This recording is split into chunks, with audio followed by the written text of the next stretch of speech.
Science study के channel पर मैं अनीता भारती आपका बहुत बहुत स्वागत करती हूँ। बच्चों, आज जो हम अध्ययन करने वाले हैं, अगर आपने ये मिस कर दिया तो समझो कि आपने बहुत कुछ मिस कर दिया।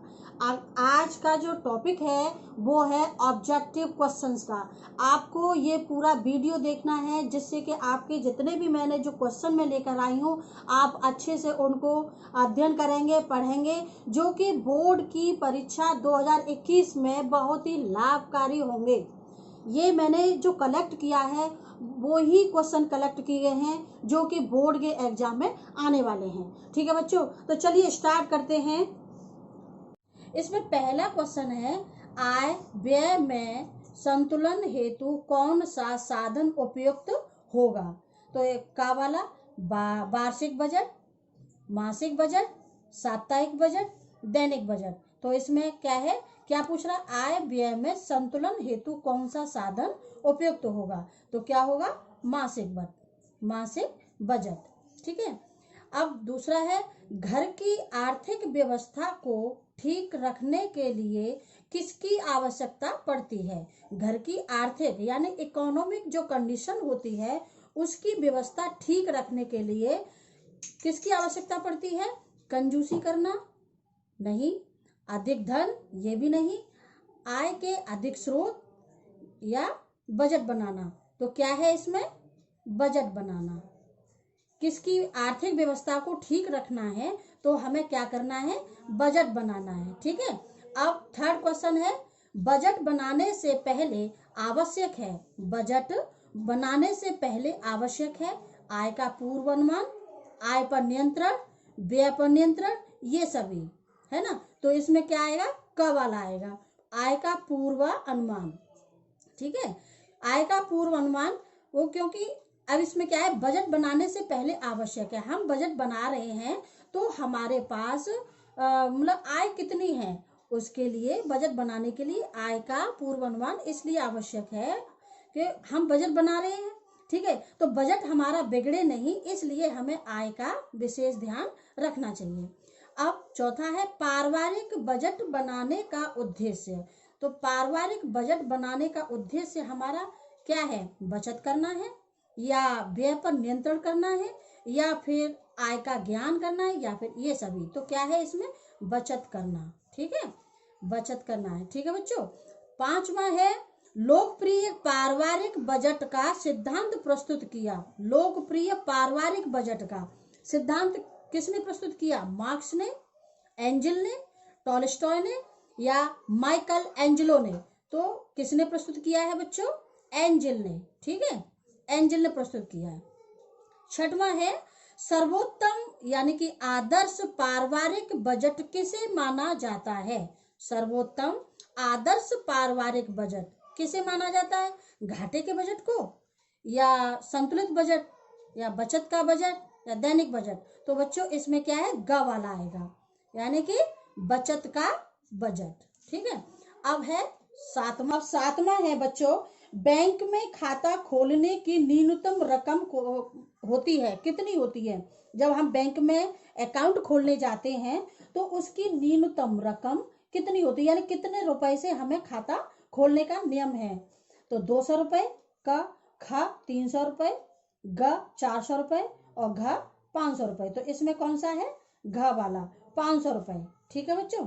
अब आठवां है, सरकारी कर्मचारी को सेवानिवृत्ति के उपरांत प्राप्त होता है। सरकारी कर्मचारी जब रिटायर हो जाता है तो उसको उसके बाद रिटायर होने के बाद में उसे क्या क्या प्राप्त होता है, वेतन, ख पेंशन, ग बोनस और घ इनमें से कोई नहीं। तो ख वाला है इसमें, पेंशन। ठीक है बच्चों। नौवां है इसमें, बचत का प्रयोजन है। बचत का प्रयोजन है, क मनोरंजन के लिए, अनावश्यक खर्चों को बढ़ावा देने के लिए, ख कीमती आभूषण खरीदने के लिए और ग सुख की प्राप्ति के लिए और घ है भविष्य के आवश्यक व आकस्मिक व्यय के लिए। तो बच्चों इसमें कौन सा है, ये है घ वाला, भविष्य के आवश्यक व आकस्मिक व्यय के लिए। 10वां है, बचत सुरक्षित रखने का प्रमुख साधन है। बचत सुरक्षित रखने का, जो हम बचत करते हैं तो उसको हम सुरक्षित कैसे रख सकते हैं, उसका क्या साधन है, किस में रख सकते हैं, बॉक्स में रख सकते हैं या बैंक में जमा करना, घ पड़ोसियों के घर रखना, और घ इनमें से कोई नहीं। तो इसमें है ख बैंक में जमा करना। 11वां क्वेश्चन है संचय का जमा खाता किसके लिए है? संचय का जमा खाता किसके लिए होता है? क वृद्धों के लिए, ख स्कूली बच्चों के लिए, ग नौकरी करने वालों के लिए, और घ श्रमिक वर्ग के लिए। तो इसमें है ख वाला, स्कूली बच्चों के लिए। तो संचय का जमा खाता बच्चों स्कूली बच्चों के लिए होता है। 12वां है किसी शुभ अवसर पर दिया जाने वाला चेक कौन सा चेक कहलाता है? किसी शुभ अवसर पर कौन दिया जाने वाला चेक कौन सा चेक कहलाता है? ट्रैवलर चेक, ख क्रॉस चेक, ग उपहार चेक, और घ ऑर्डर चेक। तो इसमें है ग वाला, इसमें कौन सा है? ग वाला है, उपहार चेक दिया जाता है, ये वाला। ठीक है बच्चों। अब आता है 13वां क्वेश्चन। ठीक, 13वां क्वेश्चन में किस चेक में बाएं कोने पर दो समांतर रेखाएं खींच दी जाती हैं? किस चेक में, यानी कौन सा चेक है जिसके बाएं कोने पर दो समांतर रेखाएं खींच दी जाती हैं? तो इसमें है क वाला है वाहक चेक, ख क्रॉस चेक, ग भाजी चेक, और घ है उपहार चेक। तो इसमें आएगा क्रॉस चेक, ख वाला, ये वाला। चेक में बाएं कोने पर समांतर रेखाएं खिंची होती हैं, कौन सा चेक होता है? ये होता है क्रॉस चेक। ठीक है। 14वां क्वेश्चन है बच्चों, जीवन बीमा का मुख्य उद्देश्य है, यानी कि जो हम बीमा कराते हैं, जीवन बीमा कराते हैं यानी LIC कराते हैं, उसका उद्देश्य क्या होता है? तो क है शादी विवाह के लिए धन उपलब्ध कराना, ख बीमा धारक को आर्थिक सुरक्षा प्रदान कराना, ग अधिक ब्याज देना, घ बीमा धारक के आश्रितों को आर्थिक सुरक्षा प्रदान करना। तो इसमें क्या है? घ वाला है, बीमा धारक के आश्रितों को, यानी कि जो बीमा कराता है, जिसका बीमा होता है, उसके जो आश्रित होते हैं, जो नॉमिनी होते हैं, उनको आर्थिक सुरक्षा प्रदान करना। 15वां है किसान विकास पत्र योजना है, क्या है? क जीवन बीमा की, ख डाक खाने की, ग बैंक की, और या फिर घ है इनमें से कोई नहीं। तो ये है ख वाला, इसमें डाक खाने की, किसान विकास पत्र योजना क्या है? डाक खाने की योजना है। ठीक है। 16वां है चेक कितने प्रकार के होते हैं? चेक कितने प्रकार के होते हैं? तो क 4 प्रकार के, ख 3 प्रकार के, ग 2 प्रकार के, और घ है 5 प्रकार के। तो बच्चों इसमें है क वाला 4 प्रकार के। ठीक है। 17वां क्वेश्चन है हमारा, पीतल के फूलदान की सफाई किसके द्वारा की जाती है?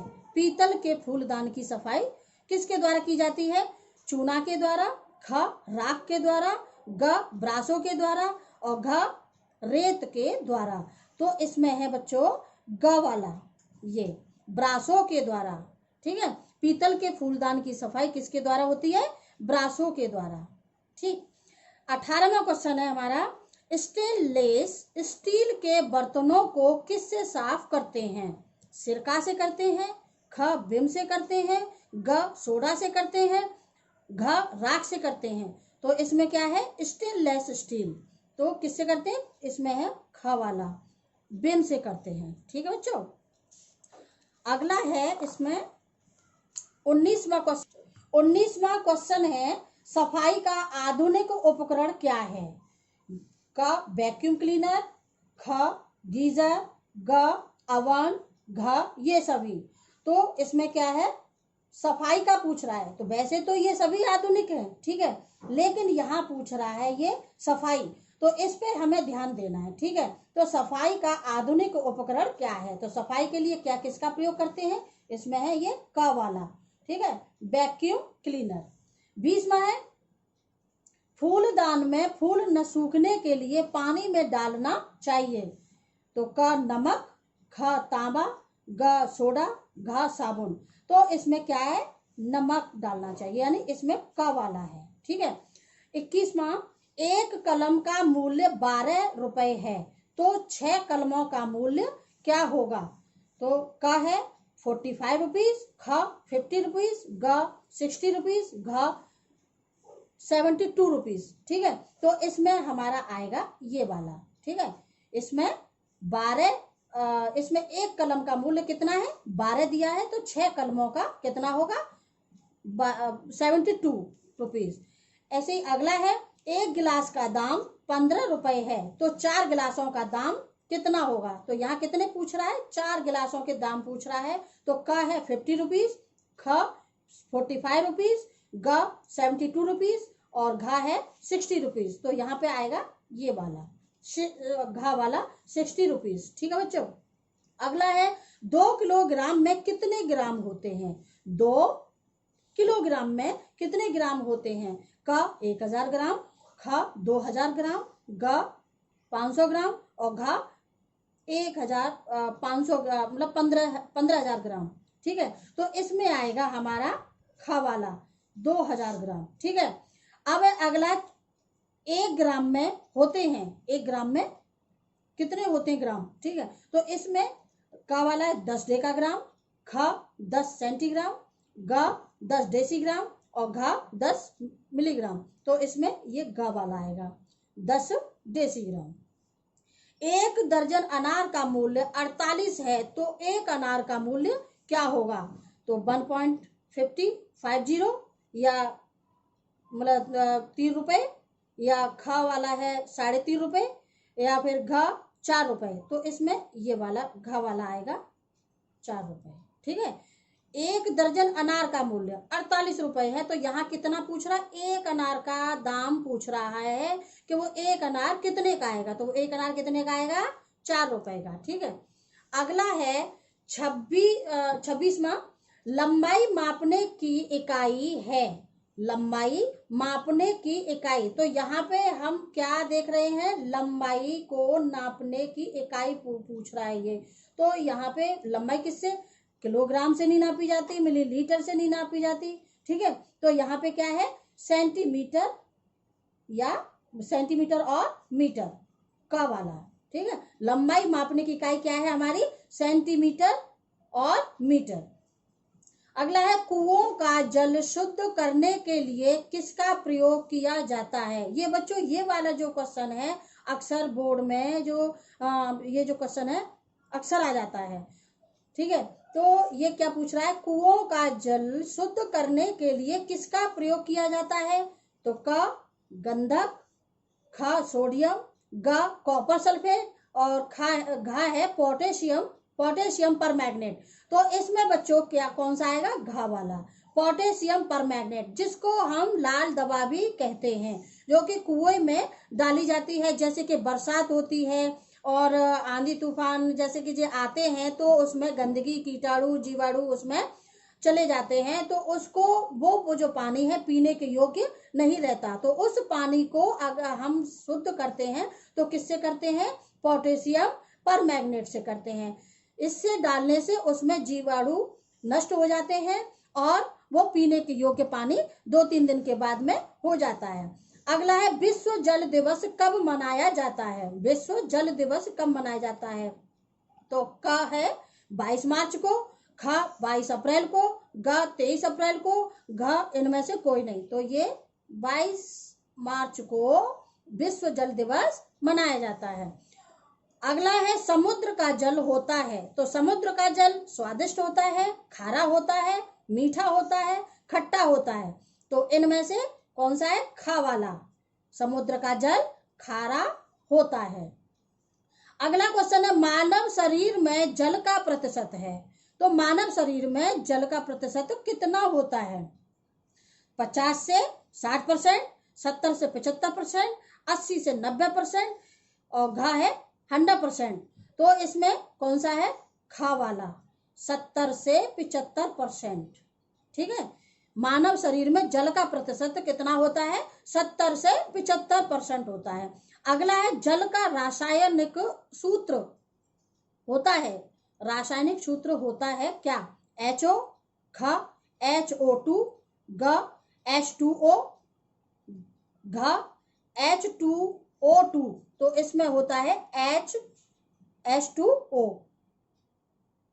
ग वाला, ठीक है, H2O, ठीक। अगला है जल की अवस्थाएं होती हैं। जल की अवस्थाएं कितनी होती हैं? 2, 3, 4 या एक भी नहीं। तो इसमें कितनी होती है? इसमें है ख वाला। कितनी अवस्थाएं होती हैं? 3 अवस्थाएं होती हैं, ठीक है।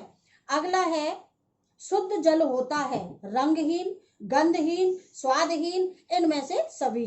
तो शुद्ध जल होता है हमारा इनमें से सभी, यानी कि रंगहीन भी होता है, कोई रंग नहीं होता, गंधहीन भी होता है, उसमें कोई गंध नहीं आती, और स्वादहीन होता है, उसमें कोई स्वाद नहीं होता, लेकिन पीने के योग्य उत्तम होता है, यानी पीने के योग्य होता है।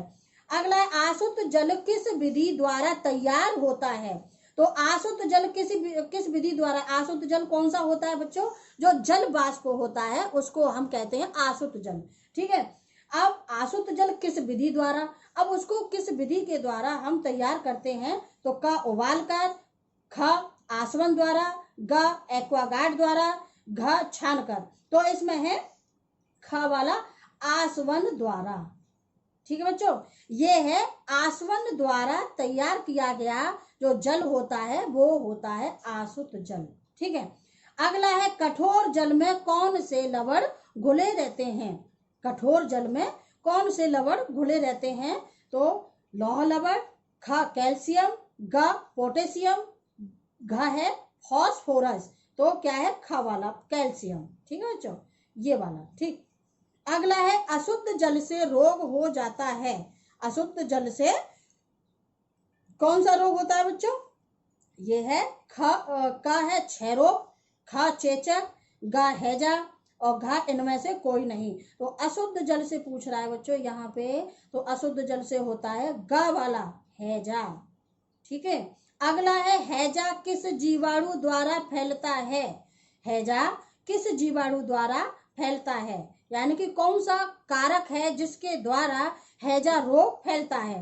तो का है विब्रियो कॉलेरी, ख साल्मोनेला टाइफी, ग है क्लोस्ट्राइडियम टिटेनी, और घ है एंट अमीबा हिस्ट्रोलिटिका।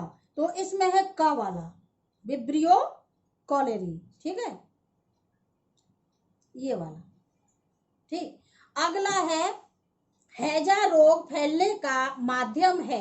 हैजा रोग फैलने का माध्यम है क रोगी व्यक्ति से, ख खांसने व छींकने से, ग दूषित भोजन व जल से, और घ है मच्छर के काटने से। तो इसमें है ग वाला, ठीक है, ये ग वाला है दूषित भोजन व जल से, ठीक है। अगला है टाइफाइड के जीवाणु का नाम बताइए। अब नाम टाइफाइड के जीवाणु का नाम पूछा है बच्चों इसमें। तो क है ट्यूबरकिल बैसिलस, ख कोमा बैसिलस, ग साल्मोनेला टाइफी, और घ है वेरियोला वायरस। तो इसमें है घ वाला साल्मोनेला टाइफी, ठीक है। अगला है अतिसार रोग अधिक फैलता है। अतिसार रोग, जो अतिसार है, जो पेट संबंधी ये रोग होता है, ये कौन से मौसम में फैलता है अधिकतर?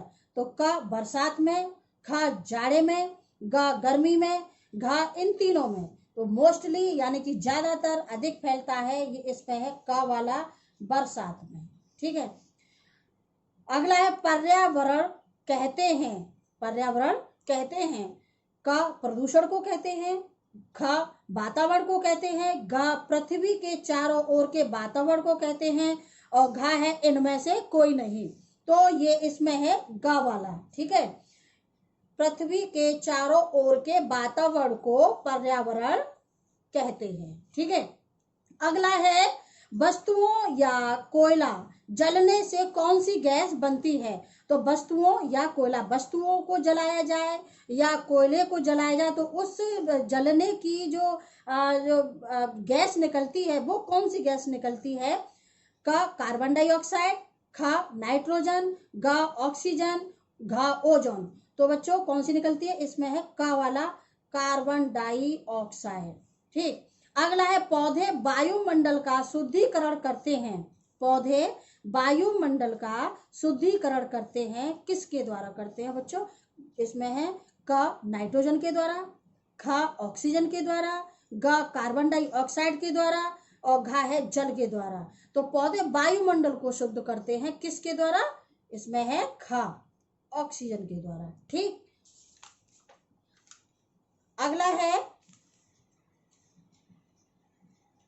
प्रकृति में ऑक्सीजन का संतुलन बनाए रखते हैं, यानी प्रकृति में ऑक्सीजन का जो संतुलन बनाए रखते हैं वो कौन से अवयव हैं? ठीक है, तो वो कौन से हैं? का मनुष्य है, खा कीट पतंगे, गा वन्य जीव, घा पेड़ पौधे। तो यहाँ क्या पूछ रहा है? प्रकृति में ऑक्सीजन, यानी ऑक्सीजन पूछ रहा है, ऑक्सीजन का संतुलन बनाए रखते हैं कौन? तो इसमें है घा वाला, पेड़ पौधे। ठीक है, पेड़ पौधे और प्रकृति में ऑक्सीजन का संतुलन बनाए रखते हैं। अगला है ध्वनि प्रदूषण प्रभावित करता है। अब यहाँ पूछ रहा है ध्वनि प्रदूषण प्रभावित करता है आमाशय को, खा वृक्क को, ग कान को, घा यकृत को। तो यहाँ पे ग वाला है बच्चों कान को। ठीक है, ध्वनि प्रदूषण प्रभावित करता है किसको?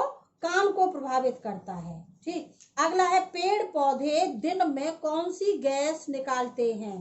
पेड़ पौधे दिन में कौन सी गैस निकालते हैं? का नाइट्रोजन निकालते हैं, खा कार्बन डाइऑक्साइड, गा ओजोन, घा ऑक्सीजन। तो यहाँ क्या पूछ रहा है? पेड़ पौधे दिन में पूछ रहा है, दिन में कौन सी गैस निकालते हैं? तो बच्चों इसमें है घा वाला, ऑक्सीजन निकालते हैं। ठीक है। अगला पर्यावरण दिवस कब मनाया जाता है? पर्यावरण दिवस कब मनाया जाता है?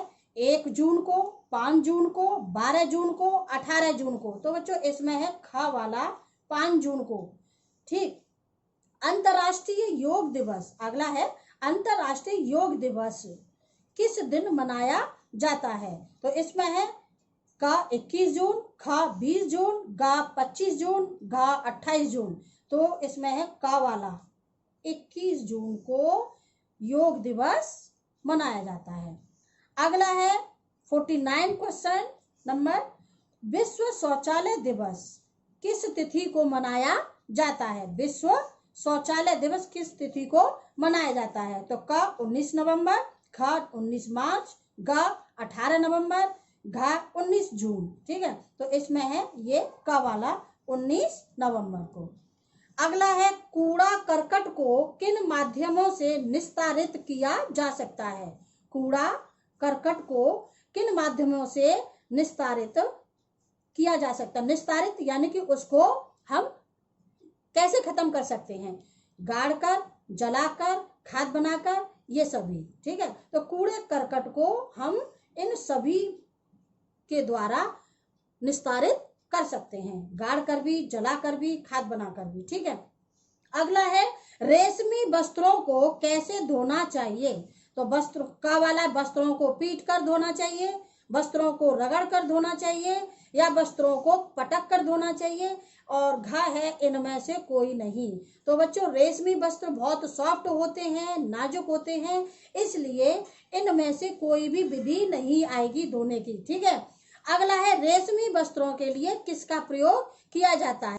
रेशमी वस्त्रों के लिए किसका प्रयोग किया जाता है? तो रेशमी वस्त्रों के लिए किसका प्रयोग किया जाता है? का सोडा, खा मिट्टी, गा अपमार्जक, घा रीठे का सत्व। ठीक है, तो इसमें है घा वाला रीठे का सत्व। ठीक है बच्चों। अगला है वस्त्रों की धुलाई के लिए कौन सा जल उत्तम होता है? वस्त्रों की धुलाई के लिए। ठीक है, वस्त्रों की धुलाई के लिए कौन सा जल? तो का है मृदु जल, खा कठोर जल, गा ठंडा जल और घा है गर्म जल। तो इसमें है आएगा बच्चों का वाला आएगा मृदु जल। ठीक। अगला है चावल, अरारोट, मैदा का कलफ किन वस्त्रों में दिया जाता है। इसमें क्या पूछ रहा है, इसमें पूछ रहा है कलफ, चावल, अरारोट, मैदा का कलफ किन वस्त्रों में लगाया जाता है। तो क रेशमी में, ख ऊनी वस्त्रों में, ग सूती वस्त्रों में और घ है कृत्रिम वस्त्रों में। तो इसमें आएगा बच्चों ग वाला, सूती वस्त्रों में। अगला है बीसीजी का टीका किस रोग की रोकथाम के लिए लगाया जाता है। तो यहाँ पूछ रहा है बीसीजी का टीका, ठीक है।